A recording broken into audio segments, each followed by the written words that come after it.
Assalamualaikum warahmatullahi wabarakatuh.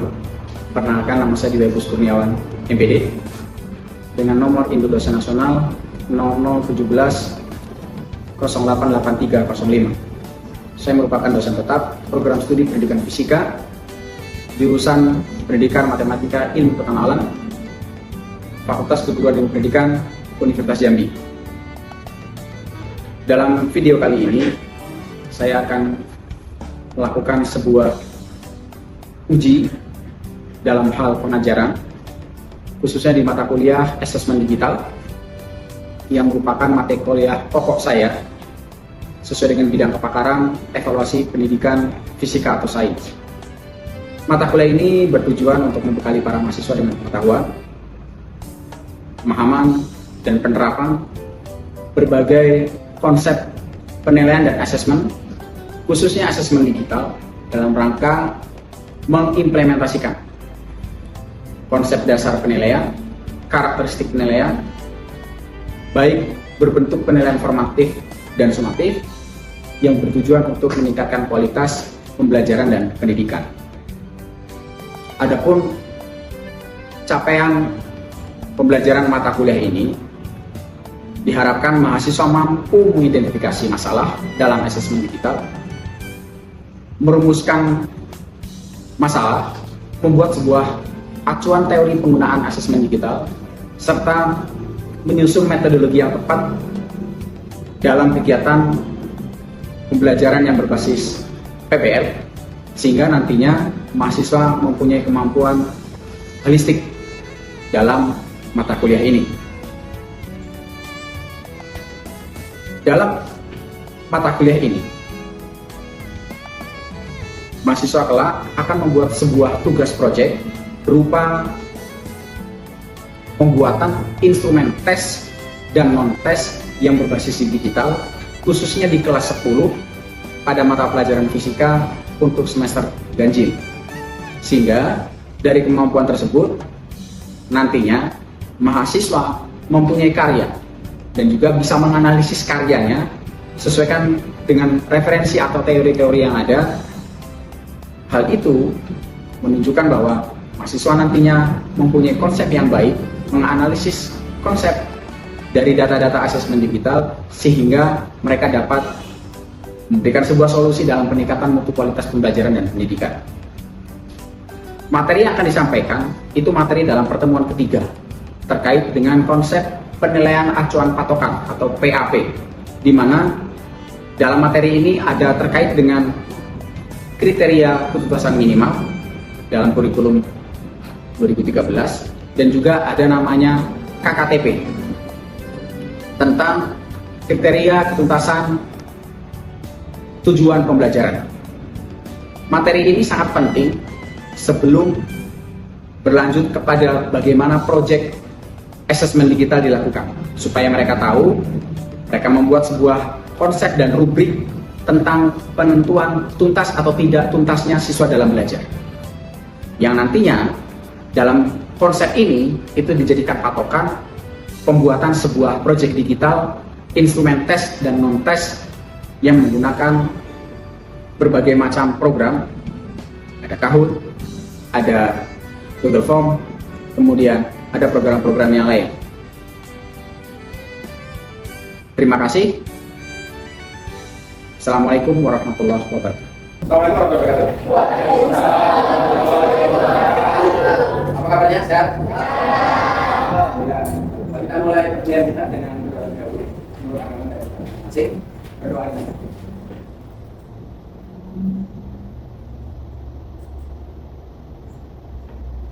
Selesai?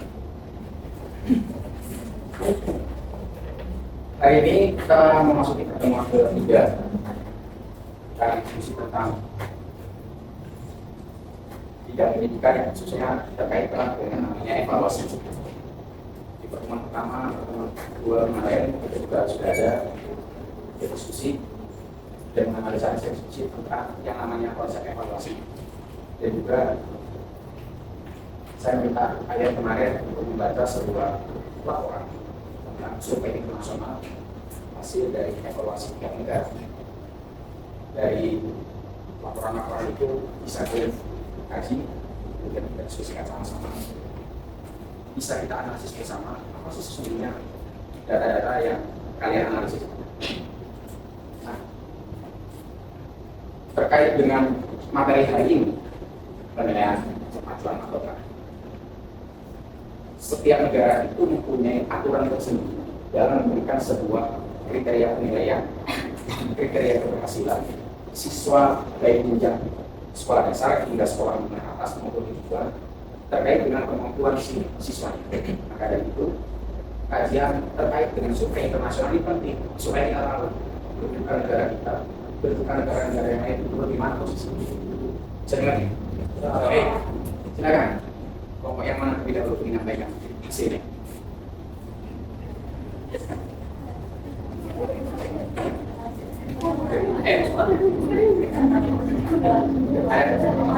Boleh, silakan. Dari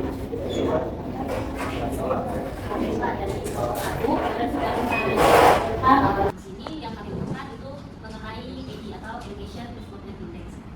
Dari data UNESCO yang kami temukan di artikel Ahmad 2020, suatu negara itu dapat dikatakan memiliki tingkat pembangunan pendidikan yang tinggi itu apabila nilai EDI-nya atau Education Development-nya lebih besar dari 0,95. Nah, tadi lihat dari data Indonesia, terakhir itu didata pada tahun 2015. Rata-rata pencapaiannya itu 0,93. Namun untuk di daerah, khususnya daerah DKI Jakarta itu sangat besar atau tinggi, itu sebesar 0,94 tingkat EDI-nya. Nah, sedangkan ada juga beberapa daerah yang tingkat EDI-nya itu masih rendah. Misalnya seperti di daerah Papua itu tingkat Education Development Index-nya itu masih di bawah 0,09, yang sebesar 0,826, Pak. Yang artinya masih terdapat kesenjangan atau tidak belum adanya pemerataan pendidikan di Indonesia. Oke, terima kasih nomor 1. Kelompok yang lain ada yang pengen pendapatnya? Silakan. Boleh. Oleh Bapak-Bapak, TIMS itu kan ranking internasional untuk hands-on studi. Nah, di mana itu berjuang untuk mengukur kemampuan siswa di Indonesia tentang matematika atau studi. Nah, dari pembelajaran atau buat kami, 52, terus itu sejak tahun 99, dan kemudian mengikuti beberapa event, yaitu di tahun 2003, 7, 11, sampai 2015. Oke, pesertaan mahasiswa itu siswa-siswa di Indonesia ini untuk mengevaluasi efektivitas bagaimana sih keadaan kalau pikir siswa di Indonesia baik dalam pengukuran matematika maupun sains. Nah, kemudian kondisinya di Indonesia pada tahun itu Indonesia tidak ikut TIMS di tahun 2019 maupun 2023. Sebagai gantinya, pemerintah kita itu mengganti atau memfokuskan evaluasi pendidikan yaitu asesmen nasional ataupun AN yang terdiri atas asesmen kompetensi minimum (AKM), survei karakter dan survei lingkungan belajar. Di mana ini mengacu pelajaran matematika dan sains di Indonesia untuk meningkatkan yang pertama kemampuan pola pikir peserta didik yang ada, kemudian pemecahan masalah secara pribadi dan penalaran bagaimana sih menyelesaikan masalah tersebut. Pak dari kelompok 2. Oke, terima kasih nomor 2. Kelompok yang lain, silakan. Kelompok berapa ini? Kami dari kelompok 5, Pak. Oke, gimana? Tentang bisa di Indonesia, tapi yang menyampaikannya Ya.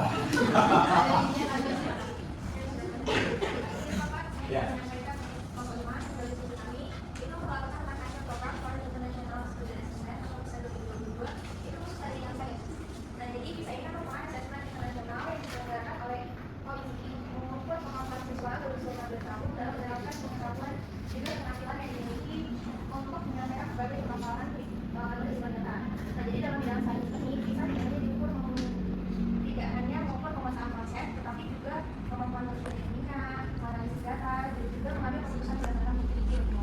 Nah, jadi pada tahun 2022 itu Indonesia memperoleh skor sekitar 383 pada bidang sains. Nah, ini kan masih dikategorikan sebagai di bawah rata-rata OECD, yaitu sekitar 485 poin. Selain itu juga capaian tahun 2022 itu mengalami penurunan dibandingkan kisah 2018 dan termasuk salah satu hasil terendah yang pernah dicapai di Indonesia pada bidang sains sejak pertama kali menurut PISA.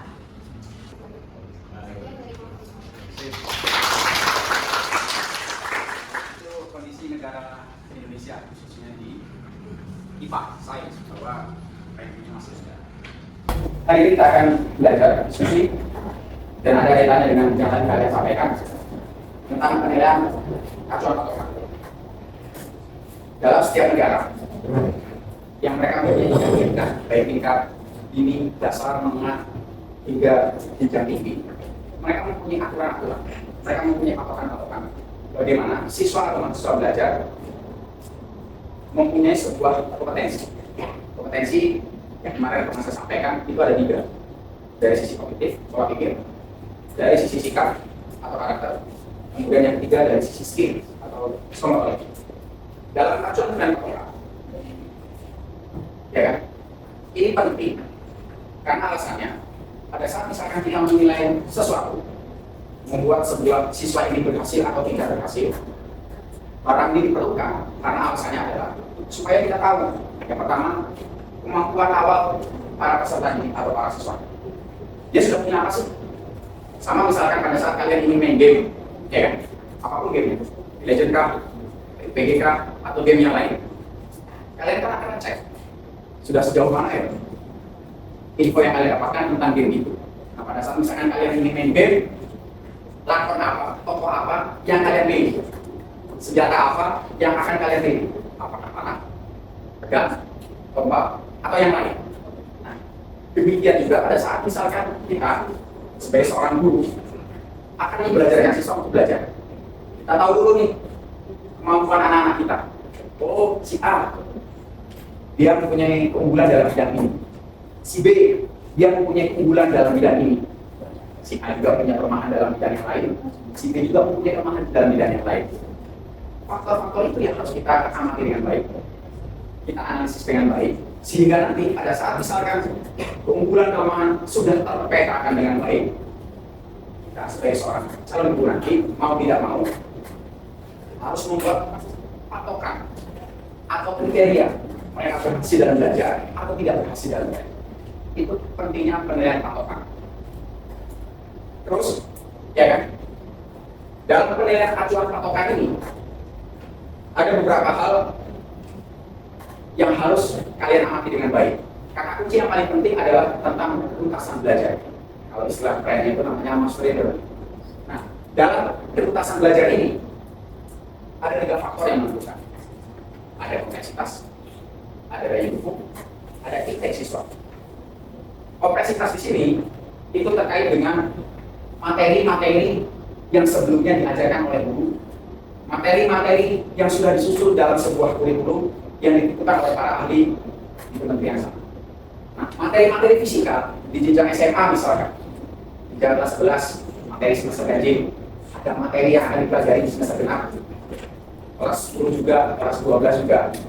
Itu akan ketahuan mana materi yang mudah, mana materi yang sedang, mana materi yang sulit. Apalagi fisika. Fisika konotasinya itu adalah barang gaib, sulit. Kenapa? Itu oleh atom yang pernah 60 kita sudah atom. Barang gaib. Nah, barang gaib ini tugas kita seorang guru fisika menjelaskan dengan mudahnya, menjelaskan dengan gimana gampangnya dalam belajar fisika. Bukan sesuatu yang susah. Seolah-olah barang kuntilanak kita harus hitung, ya kan? Atau misalkan barang yang gedor kita harus hitung, kayak mana dia bergerak, ya kan? Kayak mana dia lari. Tidak seperti itu. Tapi bagaimana kita menyederhanakan pola pikir itu. Kemudian dari penyederhanaan pola pikir tadi, mereka bisa mengaplikasikan nilai-nilai fisika dalam kehidupan saya. Nanti awal tuh materi-materi yang mana yang susah. Wah, fisika susah ya lupa, ada yang mudah.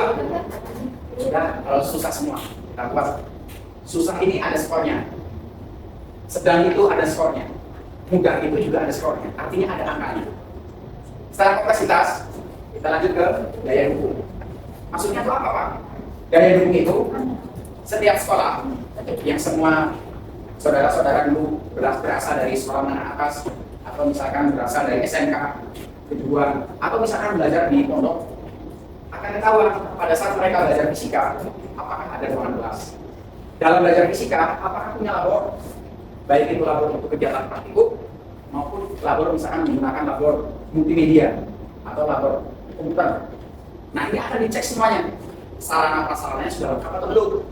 Pada saat misalnya mereka mau belajar tentang gerak dinamika partikel, adakah peralatan laboratoriumnya seminimalnya kit? Oh, tentang percobaan mobil, percobaan gerak peluru, atau misalnya yang sering kalian lakukan gerak dari bebas. Lompat dari gedung lantai 4 ini ke bawah, gitu kan waktunya, gitu kan. Nah, itu salah satu. Terus yang terakhir, ada namanya indeks siswa. Kemampuan siswa. Kemampuan siswa itu kan bisa dilihat paling gampangnya adalah dari sisi nilai ulangan harian, dari sisi nilai ujian tengah semester, dari sisi nilai ujian akhir semester. Semuanya ini ada. Nah, data-data itu yang dipunyai oleh guru, ya, dalam satu sekolah kan guru fisika ada punya satu, tidak hanya satu, ada dua, ada tiga gitu kan, setiap jenjang. Kemudian akan dicek, akan ketahuan dalam kelas ini. Kelas ini yang bagus dalam belajar fisika, set. Kelas ini dalam belajar fisika yang bagus, dul. Kelas ini yang belajar fokus dan baik dalam belajar fisika, misalkan namanya endol, ya kan, dan yang lain. Nah, itu akan ketahuan. Nah, pada saat akan ketahuan, apa yang harus dilakukan oleh guru dengan data-data itu? Makanya, pada saat ada penilaian patokan, di situ juga ada batas nilai yang harus siswa berhasil dalam belajar. Istilahnya dulu sering disebut namanya KPAF. Itu belajar fisika kalau misalnya nilainya udah nyampe 70, harus apa ya? Remedial. Apa yang ulang lagi? Apalagi kalian, istilahnya dengan aku religi, kalau lulus. Itu kan tidak setia. Ya, kalau lulus, aku juga lulus. Ya, aku lolos. Istilahnya masih PN yang salah belum. Nah, bukan seperti itu konotasinya. Namun, ya kan, pada saat misalkan dalam penentuan kriteria dasar minimal, angka paling minimal yang harus diraih oleh siswa, analisisnya adalah 3. Intensitas, gaya hidup, dan indeks siswa. Ada skornya, ya kan, seperti yang masing-masing. Kemudian dari skor itu nanti diakumulasikan, dijumlahkan, kemudian dibagi dengan 3 kategori tadi atau 3 kriteria tadi. Dikalikan masing-masing 100%, berapa nanti angkanya? Makanya ada sekolah yang nilai KKN-nya 70 belajar fisika, ada yang 72, ada yang 75. Ada misalkan sekolah mungkin yang alumni dari PP atau MAN C atau SMA 3, SMA 1 nilainya tinggi. Misalkan mereka di angka 80, ya sedangkan aku di kosong, itu perlu dalam perhatian, kalau 80, misalkan seperti itu. Nah, ini bro, Mas Bro, Mbak Bro yang harus kalian pahami dengan baik. Kenapa pada saat di sekolah, mapel fisika di jenjang kelas 10, kelas 11, kelas 12, itu ada nilai minimalnya atau nilai terendahnya. Dan itu alasan kenapa pada saat membuat sebuah kriteria patokan nilainya itu, siswa itu harus lulus, harus mempunyai kapasitas dan kompetensi. Bisa mengerti? Ada yang ditanyakan? Ada yang ditanyakan? Ada? Ada. Ayo. Ada? Gimana? Kami dari kelompok 5. Iya. Jadi pertanyaan. Bagaimana jika guru di sekolah itu tidak menerapkan 3 kriteria ini, Pak? Karena kadang berdasarkan pengalaman dia, teman itu ada yang gurunya karena dia merajuk, jadi nilainya disamaratakan semua, Pak, pas KKN. 100 semua. 75 semua, Pak. 75 semua. Ya, paling yang lebih 76 sama 77. Sekian, Pak. Oke, makasih. Saudari Elsa. Pak, kalau misalnya nilai diri sama tetangga lo, mas mampu Pak. Ini maju Pak. Boleh tak kayak gitu? Mungkin boleh lain, sampah lain, ya kan? Tapi nggak seperti itu juga, Mbak. Mentang-mentang saya merajuk, saya like and dislike, saya syukur dan syukur, mas udahlah kasih nilai E semua, nggak seperti itu. Atau C semua, nggak seperti itu. Jadi yang harus dilakukan oleh si guru pada saat misalkan ada merajuk atau tidak, berarti kan sisi emosional berlaku di situ, betul? Nah, sedangkan dalam patokan ini, sisi emosional dihilangkan. Sisi emosional dihilangkan. Guru harus betul-betul fair dengan melakukan penilaian, khususnya di kemampuan siswa atau di inteknya siswa. Pak, kalau misalkan siswanya ini pintar, tapi pada saat dia belajar atau pada saat dia ujian, nilainya tiba-tiba rendah, kan ada banyak faktornya. Pada saat dia belajar berhasil, pada saat dia belajar mungkin kurang berhasil, ada remedi di situ. Nah, guru seharusnya pada saat misalkan melakukan kriteria patokan ini, membuat sebuah penilaian, membuat sebuah tes dan segala macam, setelah diukur ada beberapa orang siswanya, faktor like and dislike dihilangkan terlebih dahulu supaya kita betul-betul menilai siswa itu benar-benar objektif apa ada. Makanya yang pengalaman yang seperti itu mungkin pengalaman pahit, ya kan? Dan kita jangan ulangi yang seperti itu nanti. Bisa ngerti? Terima kasih Mbak Elsa. Kita kasih closing. Oh ya, silakan. Terus kemarin kan saya ada sampaikan juga. Jangan lupa kita melakukan proses pembelajaran dari sekarang, yaitu tentang kegiatan riset. Namun dalam sebuah kegiatan yang mini. Alasan saya lakukan itu supaya kalian punya pedoman, punya bekal bahwa nanti pada saat kalian mengontrak mata kuliah yang namanya skripsi, ya kan? Kalian sudah ada tuh pengalaman tentang kegiatan penelitian. Kemarin kan saya tugaskan per masing individu dalam sebuah kelompok untuk mewawancari guru kalian, ya kan? Tentang bagaimana mereka menyusun tentang KKN. Setiap sekolah pasti mempunyai hasil yang berbeda-beda. Coba, ayo disampaikan per tiap kelompok hasilnya itu. Ya. Oke, saya Pak.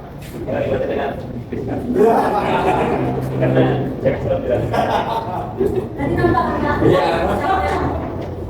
Aduh, kelompok ini. Ayo, sabar. Di sini Pak, karena akan menyampaikan hasil riset kami. Riset kita. Riset kita di Mantisan jadi ya, kota kami. Oh, Manisa ya? Jadi dari hasil wawancara kami lulusnya terkait KKN kan kemudian strategi itu dilakukan apabila siswa itu mendapatkan nilai dari KKN itu memberikan proyek tambahan untuk memakai siswa kemudian melibatkan mereka dalam olimpiade digital terkait mereka yang memiliki nilai dari KKN dan berarti untuk ikut olimpiade dulu. Kemudian dibuatkan proyek penelitian atau karya yang belajar mereka dibuatkan kelompok untuk mengikuti proyek tersebut. Kemudian juga mereka diberikan kesebelasan kemudian itu harus bayar KKN. Nah, sedangkan untuk mereka yang di bawah KKN masih begini yang dilakukan oleh itu tadi ada tugas yang dilakukan kemudian juga ada dari diberikan yang dilakukan memberikan soal sama khususnya soal secara memberikan mereka seperti tidak uang agar mereka bisa Oke, jadi di tiap materi nilai KKTP-nya berbeda-beda ya, tidak sama. Sip, kalau terakhir sampai jadi artis. Baik Pak, saya akan menyampaikan KKTP di SMP 7 ya. SMP 7 ya. Oke. Jadi hasil dari riset kami itu jadi satu pemetaan siswa itu jadi lebih jelas, pembelajaran IPA tuh jadi lebih terarah karena ada target minimal. Target misalnya itu KKN itu 75 untuk IPA-nya. Iya. Tentu siswa juga dapat perlakuan sesuai pembelajaran. Jadi di sana tuh KKTP dengan ajuan PAP itu membantu guru SMP 7 menjadi mengetahui ketuntasan siswa dan menentukan bagaimana lanjutan secara depan. Jadi untuk yang siswa yang di bawah KKTP itu pasti dilakukan remedial menggunakan mode yang bervariasi lah, pokoknya ada yang disuruh bikin video lah, ada yang disuruh bikin tugas file atau bikin kelompok lagi buat membahas untuk materi yang udah disampaikan juga. Dan itu oke. Jadi di tiap sekolah ada yang KKTP-nya sudah langsung ditetapkan setiap materi, ada langsung diaktualiskan jadi satu. Tadi ada yang disampaikan oleh rekan-rekan kalian, materinya beda-beda, nilai KKM atau KKTP-nya juga berbeda-beda. Ada yang disamaratakan. Nah, pada saat misalkan berbeda-beda disamaratakan, otomatis nanti kemampuan siswanya dalam belajar pun ada yang sampai nilai batas itu, atau misalkan yang kurang dari nilai batas itu dilakukan sebuah kegiatan remedial seperti itu. Nah, Bro, Pak Bro, Mas Bro, hasil mini riset kalian itu nanti akan saya masukkan ke dalam sebuah nilai tugas. Dan pada saat nilai tugas ini, saya minta kalian individu per kelompok, dalam kelompok ada individunya, tolong itu dibuatkan dalam bentuk artikel.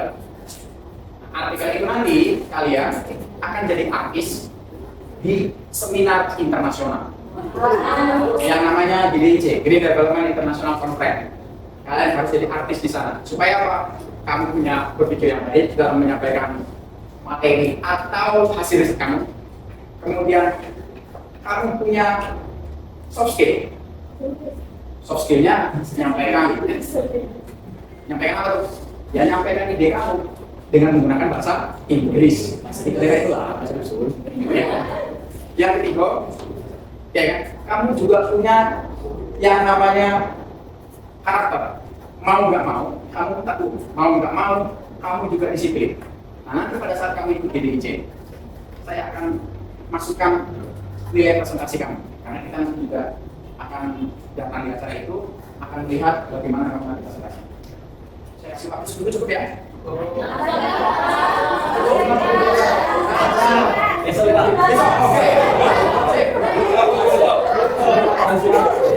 Bro, bisa masuk Pak. Kan kalian punya terah keturunan Bandung Bondowoso kan? Cari barang banget deh semalam selesai. Jadi berapa hari? 2 minggu. Kita sepakati 2 minggu. Setelah selesai draftnya, segera daftar, ya kan? Pulang. Belajar baik-baik, presentasi yang baik dengan gunakan bisa dapetin? Bisa. Ini materi hari ini, ada yang ditanyakan? Ada yang belum jelas? Jelas? Ah, kenapa?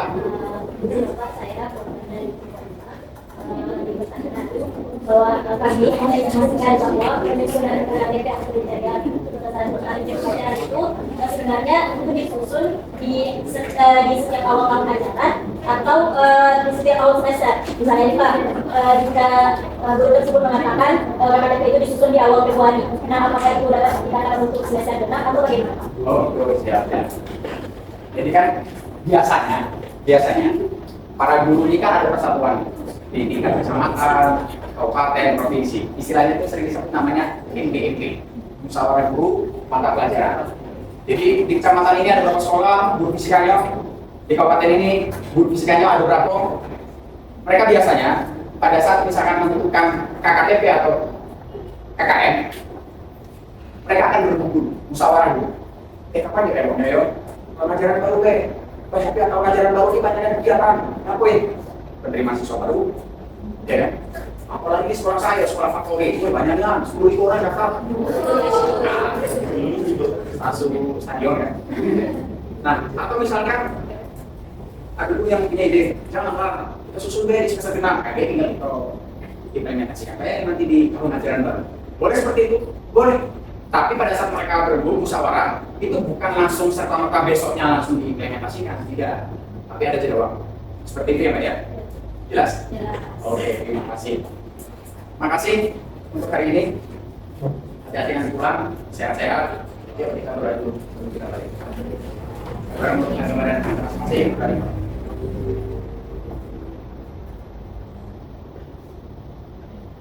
Amin. Selesai. Amin. Terima kasih. Mohon maaf segala kehadiran. Alhamdulillah. Assalamualaikum warahmatullahi wabarakatuh.